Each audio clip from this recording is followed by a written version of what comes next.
On se réveille aujourd'hui à la 3e position de la Liga. Salut les gars, j'espère que vous allez tous bien. Nous sommes réveillés aujourd'hui avec une victoire de plus. Barcelone a battu hier l'équipe Elche, malgré toutes les difficultés que nous avons pu rencontrer dans cette rencontre. Mais j'espère que cette victoire-là nous a fait du bien. Sans plus tarder, si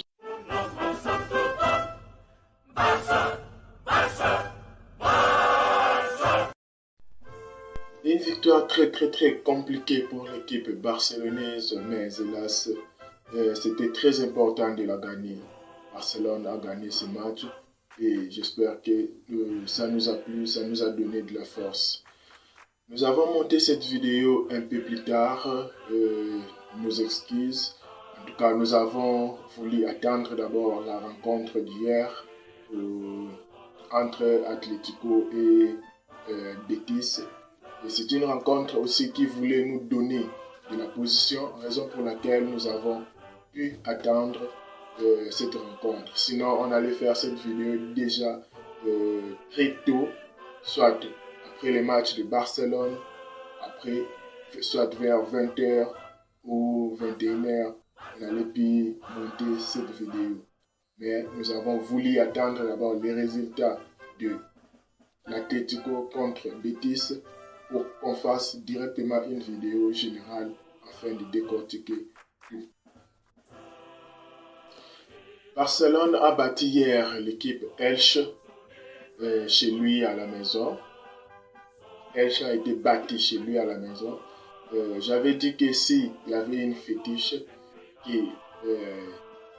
Elche avait mis pour gagner toujours à domicile, je savais qu'avec l'équipe barcelonaise, on allait plus les battre toujours.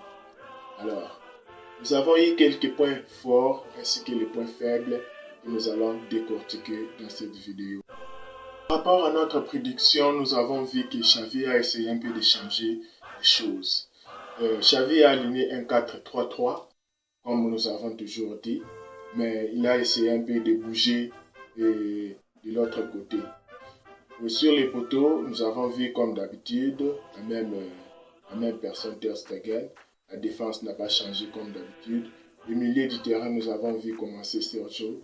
Ainsi que c'est le côté où il a bougé, c'est l'attaque. À l'attaque, je vois Gavi en train de faire l'ailier gauche. Moi, j'avais dit que Gavi faire l'ailier gauche, ça allait être un peu très compliqué de voir jouer Gavi à gauche et Dembélé à droite. Bon, on s'est dit, bon, on va voir, c'est le coach lui-même sait pourquoi il a mis Gavi à gauche.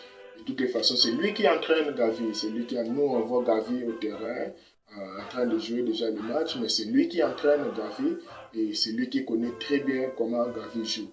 Et quand tu le mets au côté gauche, j'espère qu'il sait le pourquoi. Alors, quand nous voyons Gavi faire des erreurs, quand nous voyons faire Gavi toujours revenir et ne pas avoir vraiment la façon de jouer comme d'habitude, comme il joue, j'espère que c'est une erreur. Et heureusement que Gavi l'avait, plutôt Xavi, l'avait corrigé très bien avant et puis vite puisqu'il avait vu que ça ne marchait pas.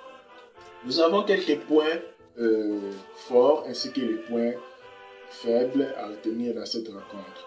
C'était un match vraiment costaud, un match vraiment très compliqué pour Barcelone. Je vous l'avais dit à la vidéo précédente que Elche, par rapport à ces matchs précédents, nous avons vu que Elche a toujours gagné à domicile. Alors, nous avons vu comment Elche s'est battu hier pour essayer un peu d'arracher cette victoire-là. Déjà à la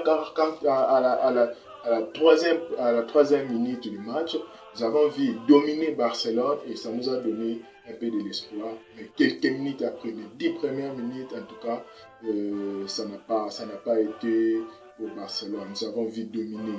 L'équipe Elche s'est imposée. Il a un peu mis le jeu. Il a monopolisé le ballon. Alors, nous avons eu quelques inquiétudes. Mais heureusement que c'était face à Barcelone qui a toujours eu beaucoup d'occasions pour essayer un peu de changer le système de jeu, pour essayer un peu de changer les matchs. Déjà à la 44e minute avant la mi-temps, Barcelone enregistre déjà un seul but, Ter Stegen.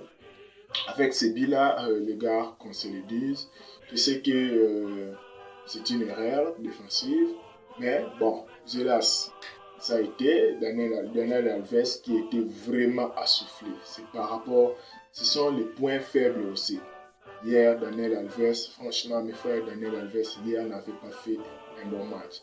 Et quand nous voyons toujours Daniel Alves, quand il y a toujours un contre-attaque, Daniel Alves, donc, Daniel Alves restait toujours derrière. Daniel Alves, il était vraiment soufflé. Je ne sais pas, c'est par rapport à l'âge, mais hélas, Daniel Alves est un joueur. Daniel Alves, nous savons tous combien de matchs il a joué, comment il a montré son talent. Alors, ce n'est pas le match d'hier. Bon, je sais que chaque journée a ses réalités. Mais hier, Daniel Alves n'a pas fait un bon match, mais heureusement, comme c'est un défenseur expérimenté, il a pu faire ce que il a pu pour que ce match soit quand même favorable.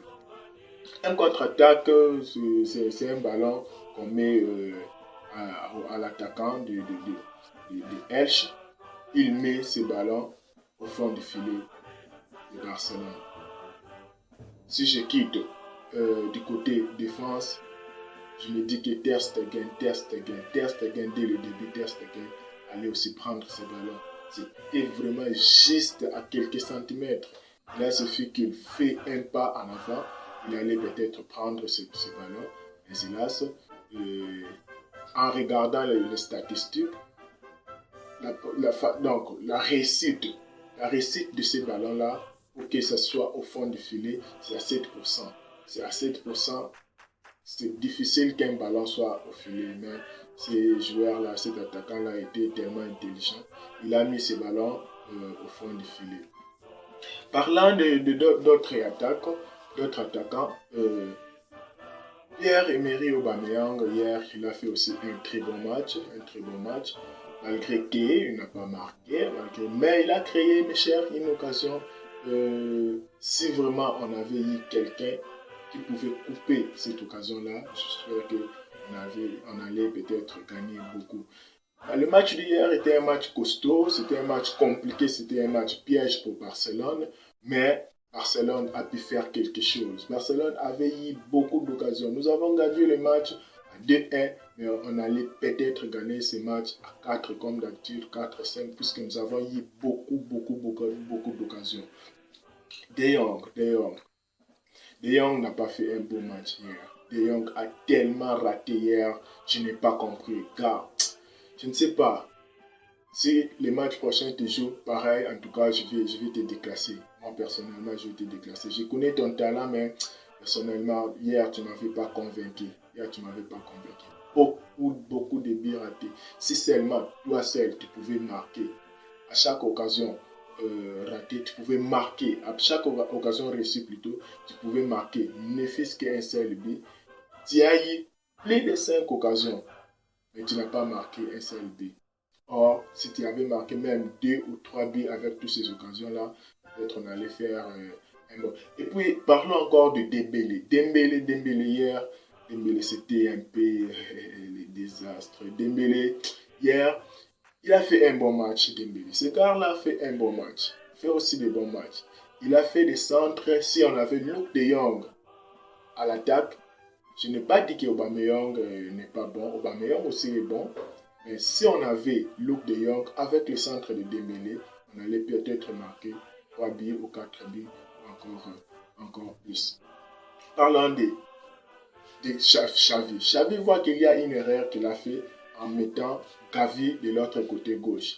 Et c'est un bon entraîneur, je le félicite beaucoup, merci beaucoup Xavi, puisqu'il a pu le corriger rapidement, puisqu'il a trouvé que c'était une erreur. Il a directement enlevé Gavi, puis mettre Ferran Torres. Ferran Torres, à la 60e minute, il a vraiment tout changé.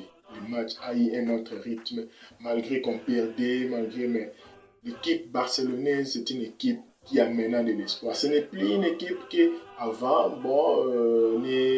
on perd déjà, on est en train d'être mené 1-0, on baisse les bras, on arrête, c'est seulement les matchs, c'est une rencontre, on doit tout. Non, ce n'est plus ce Barcelone-là. Barcelone d'aujourd'hui, on a un but, d'ailleurs, nous avons vu toujours que chaque fois qu'on a eu enregistré un but en avance, on a toujours eu l'effort de revenir, de mettre toujours tout afin de faire quelque chose. Alors c'est ce qui a été hier.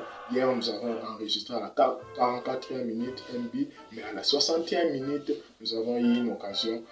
Le reste, malgré tout c'est raté, mais c'est un bon attaquant. Je vous avais très bien dit, il y a des gens qui critiquent Ferran Torres, mais moi je vous dis toujours qu'il y a de l'espoir, puisque Ferran Torres, il a du sang. Il a des sangs de la Masia, il a vraiment le sang de Barcelone. Regardez ses appels, regardez tout ce qu'il fait, ses mouvements. Au moins, il est en train de communiquer avec tous les attaquants. Il est en train de communiquer. Il y a une cohérence avec toute l'attaque du Barcelone. Il fait de bons appels et grâce à ces appels, grâce à ces mouvements-là, Ferran Torres a pu enregistrer un but qui nous a fait une égalisation. Et quelques minutes après, il y a une occasion, je ne sais pas, il y a une balle collée vers la main. Bon, on a vu le mouvement, moi-même d'ailleurs, on a fait une discussion, un débat avec les gars qui ont regardé les matchs. Je me suis dit non, c'est une touche, puisqu'il y a eu le mouvement du bras. Il y avait eu des mouvements du bras. Alors, évidemment, il y avait aussi le mouvement du bras, bien que l'arbitre n'avait pas vu.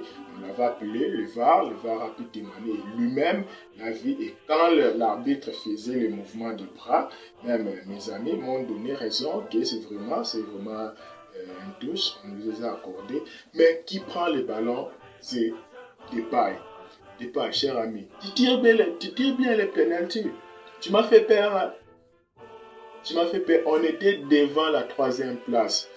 Plutôt Depay. On était devant la 3e place et tu ne pouvais pas louper ce penalty. Mais tu frappes un penalty, vraiment, même le gardien lui-même était étonné de voir ce ballon, même s'il était parti à côté.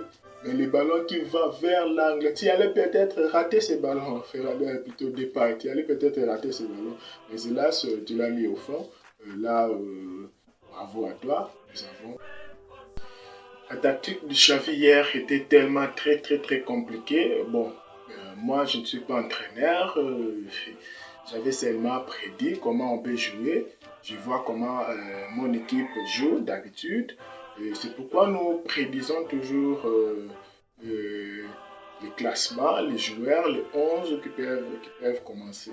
Mais c'est lui qui maîtrise très bien ces joueurs. C'est vraiment Xavi. Heureusement qu'hier, il avait corrigé quelques erreurs très rapidement et c'était bénéfique. Vous l'avez vu vous-même, avec vos yeux ouverts, vous avez vu comment les choses étaient changées grâce au changement de Xavi. Xavi parfois essaie un peu de faire des erreurs à ces changements.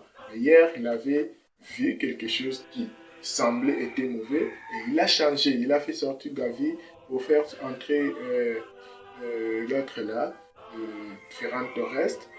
Je crois que l'entrée de Ferran Torres, tout doit changer. Je vais parler encore d'Adama Traoré. Adama Traoré, hier, son entrée aussi a fait des mouvements, bien qu'il n'était pas vraiment à son meilleur niveau comme d'habitude. Il ne voulait pas faire des appels comme d'habitude.